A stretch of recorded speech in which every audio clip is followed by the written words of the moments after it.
Assalamu alaikum 7th class. How are you? Today your first lecture of history. So please open your chapter number 1. Chapter number 1 is Mughal Empire, the foundation. We will read about Mughal empires, their foundations, and about their challenges, and about their strengths of their government, and their systems, and their downfall. So let's start our today's lesson. Okay, first topic is Zahiruddin Babur. Today we will learn about Zahiruddin Babur. Muslim rule in the subcontinent began in 633 AD from Makran, and 712 AD Muhammad bin Qasim entered Sindh and afterwards reached Multan.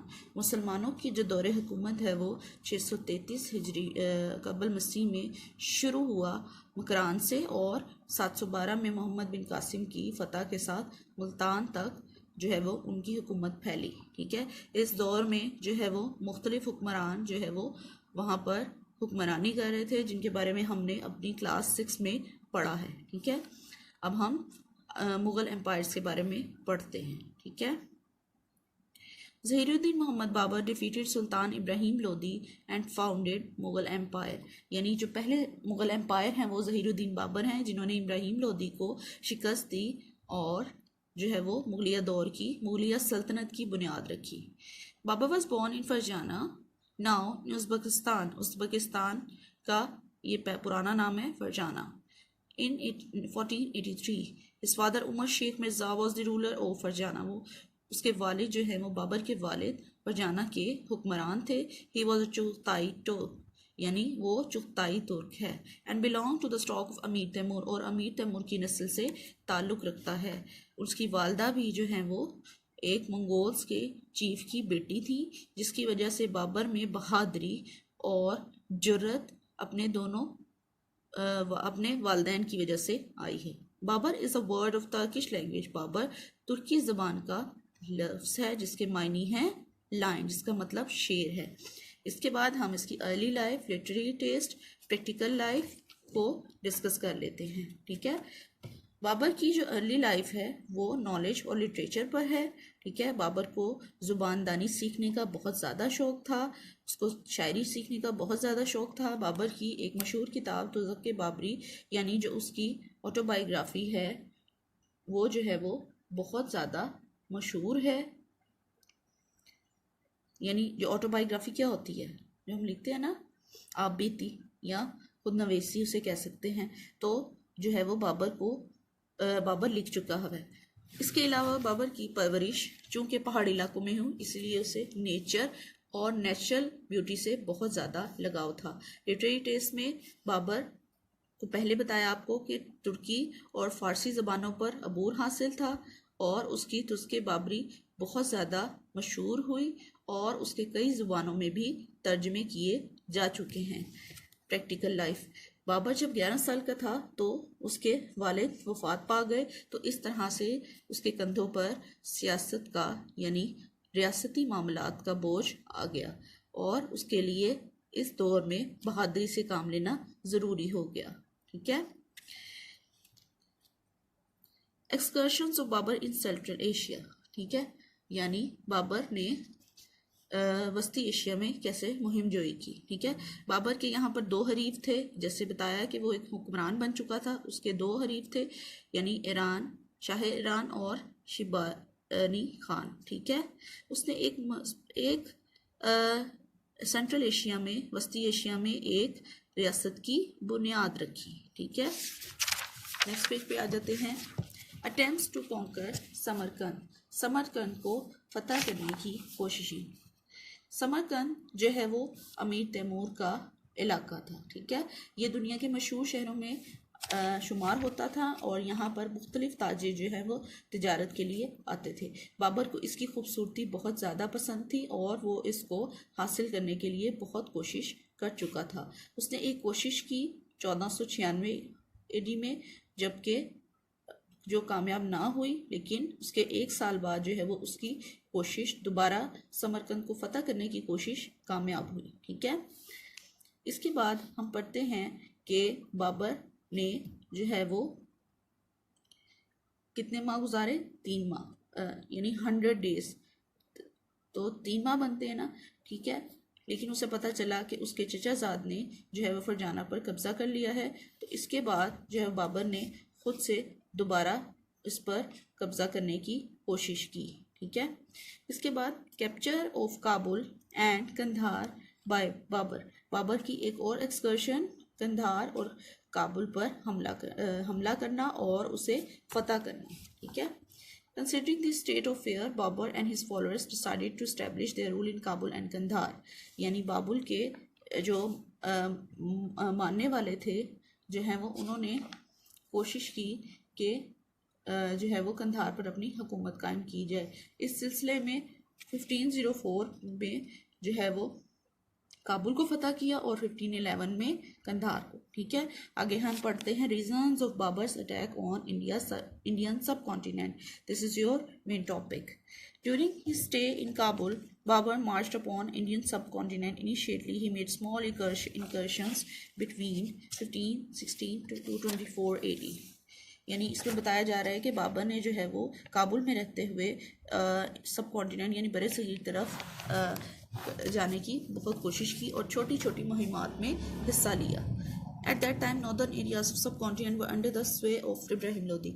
इस दौर में बाबर लोदी, इब्राहिम लोदी जो है वो सब continent या बड़े सगीर का हुक्मरान था। सब कॉन्टिनेंट कौन सा है? हम पढ़ चुके हैं सब कॉन्टिनेंट यानी जिसमें हमारे डिफरेंट कंट्रीज आते हैं, ठीक है। Who had caused some serious problems with himself through his personal attitude and political ambitions. His emirs and officers were annoyed because of his obstinate behavior, and governor of the Makran, Daulat Khan Lodi, got so much irritated that he invited Babur to attack and promised his help. Makran जो है वो कहाँ है? सब continent में। तो वो बता रहे हैं कि दौलत खान लोधी जो है वो उसके रवैये से इस कदर नाला था, इस कदर परेशान था कि उसने किसके रवैये से? इब्राहिम लोदी के रवैये से बहुत ज़्यादा परेशान था। इब्राहिम लोदी उस दौर में सब कॉन्टिनेंट के हुक्मरान थे। तो इब्राहिम लोदी को शिकस्त देने के लिए बाबर को हमले की दावत दी गई। Babar accepted this invitation of Daulat Khan Lodi and march against Lahore. Babar ने इस को कबूल किया और 1524 में लाहौर को फतह कर लिया। दौलत खान लोदी ने सोचा कि शायद जो है वो बाबर मुझे एक गवर्नर मुकर्रर कर देगा, लेकिन जो है वो बाबर ने उसे सिर्फ एक जालंधर का एक हिस्सा दिया, ठीक है। इसके बाद दौलत खान लोधी ने इस खार में जो है वो खुद से सारे गवर्नरों को अपने साथ में ला लिया और दोबारा से पंजाब पर कब्जा करने का सोचा। When the emirs of Ibrahim Lodi heard about Babur's personal characteristics, जब गवर्नरों ने यानी इब्राहिम लोदी के जो अमीर थे उन्होंने बाबर की खूबियों के बारे में जाना, उसकी बहादुरी के बारे में जाना, तो उन्होंने अपनी अताअत को बदल लिया, यानी वो बाबर की तरफ जो है वो हो गए, बाबर की अताअत में हो गए। फर्स्ट बैटल ऑफ पानीपत, जी first battle of Panipat 1526 AD। Babur चूंकि अब सब कॉन्टिनेंट पर बड़े सगीर पर कब्जा कर चुका था, ठीक है, लेकिन दौलत खान लोदी के लिए मुश्किल था कि वो बाबर की इताअत ना करे, बाबर को जो है हुक्मरान तस्वुर ना करे। तो इस तरह से उसने बाबर की हुक्मरानी को कबूल कर लिया, ठीक है। बाबर पंजाब के दूसरे इलाकों को फतह करने में लगा हुआ था और उस तरह साथ ही उसने दिल्ली की तरफ जो है वो रवानगी शुरू की। इसी दौरान इब्राहिम लोदी ने पानीपत के मकाम पर जो है वह एक बड़ी फौज के साथ पहुंचकर बाबर के खिलाफ जंग की, ठीक है, लड़ाई की। तो after vanquish Delhi Babar entered into लड़ाई की, ठीक है। उसके बाद जो है वो इसमें बाबर को ही फतह हुई, ठीक है। इसके बाद जो है वो बाबर दिल्ली को फतह करने के बाद आगरा में एक फातेह की हैसियत से दाखिल हुआ। आपको पता है पानीपत क्या है? पानीपत जो है वो भारत के एक सूबे पंजाब का शहर है, ठीक है। यह दिल्ली से शुमाल की तरफ तकरीबन 80 किलोमीटर के फासले पर वाक़या है, यहाँ पर हमें बताया गया है। इसके बाद reasons of Babar's success in the battle of Panipat. अब हम रीजंस पढ़ेंगे कि बाबर ने पानीपत की लड़ाई में कामयाबी किस तरह से हासिल की, ठीक है। इसमें है organised army, technology of cannon balls firing, military strategy, fighting spirit of the army, ठीक है। इन चारों चीज़ों को मैं आपको शॉर्टली बताऊंगी। यानी बाबर की एक ऑर्गेनाइज्ड आर्मी थी, ठीक है, यानी वो अपनी फौज को बहुत ज़्यादा मुनज़्ज़म रखता था। अगर किसी से कोई गलती हो जाती थी तो उसको पनिश करता था, ठीक है, और बहुत सीवियर पनिश करता था ताकि दोबारा वो गलती ना की जा सके। इसके अलावा technology of cannon balls firing, इसके अलावा तोप से बारूद फेंकने की टेक्नोलॉजी वो बाबर ने इंट्रोड्यूस कराई, और इसके साथ साथ जो है वो इस टेक्नोलॉजी की वजह से जो है वो उसे इस लड़ाई में यानी पानीपत की लड़ाई में फतह हासिल हुई। उसके बाद मिलिट्री स्ट्रेटजी हम कह लेते हैं फौज की हिकमत अमली, ठीक है। फौजी यानी बाबर अपने दुश्मन की खबर रखता था, अपने आसपास के माहौल की खबर रखता था, अपने सिपाहियों की कारकर्दगी को मद्देनजर रखता था। तो इस सिलसिले में जो है वो इन सारी चीज़ों को मद्देनजर रखते हुए वो अपनी कामयाबी की तरफ कदम बढ़ाता था। इसके अलावा fighting spirit of the army, अब फौज में लड़ने का जज्बा बहुत ज़्यादा था। यानी कि फाइटिंग स्पिरिट, अगर हमारे अंदर स्पिरिट होता है तो ही हम किसी काम को अच्छे तरीके से कर सकते हैं।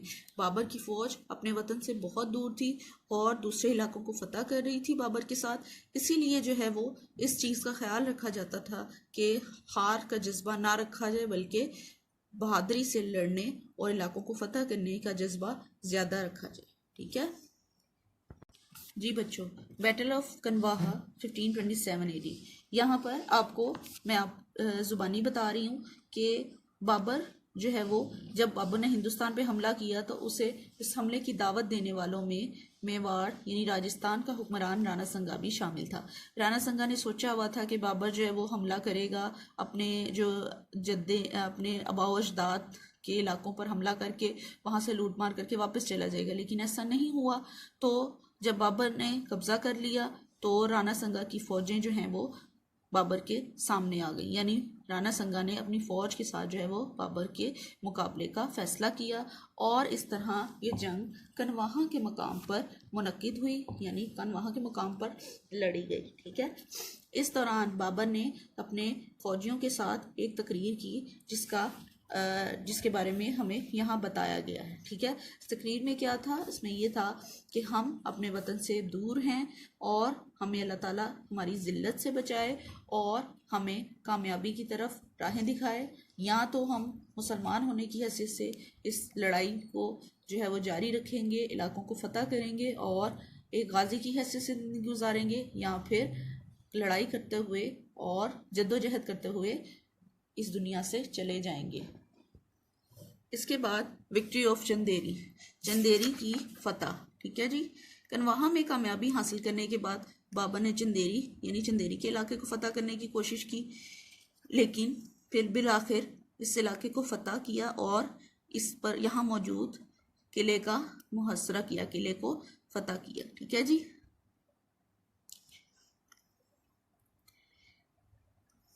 इसके बाद बाबर का इंतकाल, डेथ ऑफ बाबर, ठीक है। यहाँ पर Babar established his rule after a long struggle. Hardly before getting some peace, he passed away in 1530. और एक तवील जद्दोजहद के बाद बाबर 1530 में इस दुनिया से चला गया। इसके साथ आपने अपने तमाम शॉर्ट क्वेश्चंस और लॉन्ग क्वेश्चन नंबर 1 याद करना है, ठीक है। आज का लेक्चर नंबर 1 ख़त्म हुआ, ठीक है। टिल देन अल्लाह हाफिज़।